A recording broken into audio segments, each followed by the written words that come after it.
অবৈধভাবে ইউরোপে যাওয়ার পথে খাবার ও পানি সংকটে মারা যাওয়া ১৮ বাংলাদেশির মধ্যে ১২ জনের বাড়ি সুনামগঞ্জে। যে উন্নত জীবনের আশায় বিপজ্জনক এই পথে পা বাড়িয়েছিলেন তারা, সেটি এখন রূপ নিয়েছে মরীচিকায়।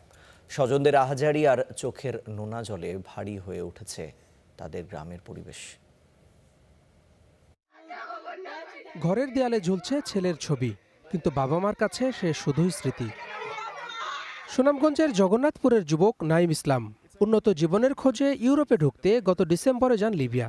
অবৈধভাবে ভূমধ্যসাগর পাড়ি দিতে গত ২০ মার্চ নাইম সহ ৪৫ জনকে রাবারের নৌকায় তোলে দালাল চক্র।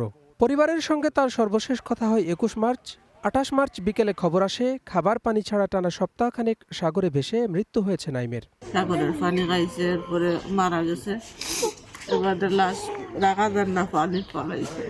ইসগাঁও পশ্চিম পাড়ের আজিজের মাধ্যমে লিবিয়া পাঠানোর কথা আছে। এই লিবিয়া নিচে কইছে বড় বউটে গেম দিব, ১ সপ্তাহের ভিতরে তারা লিবিয়া পাঠাইব। ওই নৌকায় থাকা নাইম সহ জগন্নাথপুরের ৫ জন, দিরাইয়ের ৬ জন আর দোয়ারা বাজারের ১ জন মারা গেছেন। এই খবরে সুনামগঞ্জে নিহতদের পরিবারে এখন তাই শোকের মাতম।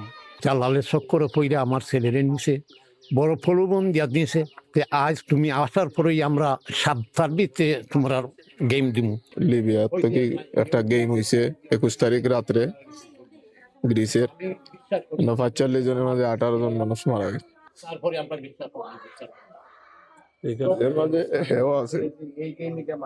মরদেহ দ্রুত দেশে ফেরাতে উদ্যোগ নেওয়ার কথা বলছে প্রশাসন, আর দালাল চক্রের বিরুদ্ধে ব্যবস্থা নেওয়ার হুঁশিয়ারি স্থানীয় জনপ্রতিনিধিদের।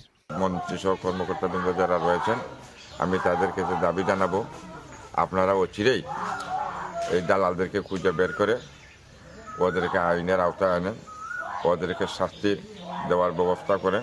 খবর আমরা পেয়েছি ইনফরমালি, তাদের বাড়ি বাড়ি আমাদের উপজেলা নির্বাহী কর্মকর্তারা যাচ্ছেন। আমরা জানতে চাইবো কাদের কাছে টাকা দিয়েছিল, তারা যোগাযোগ করছে, লেনদেন করছে এবং তারা কি আশ্বাস দিচ্ছে, তাদের ঠিকানা কি, এই সব যদি জানা যায় তাহলে পরে আমরা এদের বিরুদ্ধে আইনি প্রক্রিয়া শুরু করব, যাতে আইনি ব্যবস্থা নেওয়া যায়। স্থানীয়রা জানান, জগন্নাথপুরের ইচগাঁও গ্রামের দালাল আজিজ মিয়ার মাধ্যমে ইউরোপ যাত্রা করেছিলেন ভূমধ্যসাগরে মারা যাওয়া ওই ১২ জন। Desk report, Star news.